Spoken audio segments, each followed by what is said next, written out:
नमस्कार, मी रश्मी MN न्यूजमध्ये आपले मनापासून स्वागत.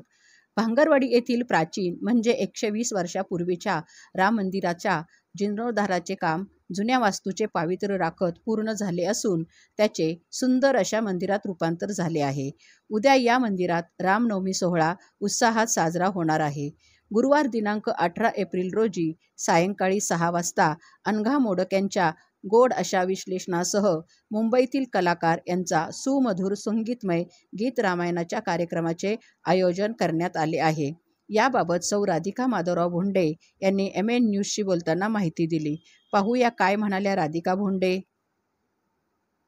भांगरवाडी यांचं 120 वर्षापूर्वीचं जे राम मंदिर होतं त्याचा जीर्णोद्धार आपण गेल्या वर्षी सुरू केलेला होता. तो जीर्णोद्धार आता पूर्ण झालेला आहे आणि त्या प्रित्यर्थ 17 तारखेला जी रामनवमी होणार आहे त्याच्या दुसऱ्या दिवशी म्हणजे 18 तारखेला संध्याकाळी 6:30 वाजता गीत रामायणाचा कार्यक्रम आहे.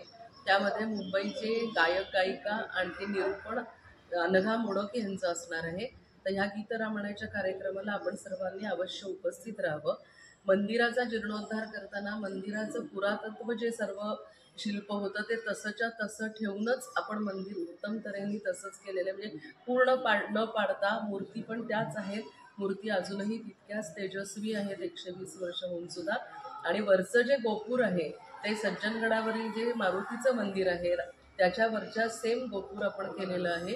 आणि मंदिर बघण्यासारखं अतिशय सुंदर सुशोभित आणि प्रेक्षणीय झालेला आहे. कार्यक्रमही उत्तम होणार आहे. आपण सर्वांनी जास्तीत जास्त संख्येने या कार्यक्रमात उपस्थित राहावे. धन्यवाद.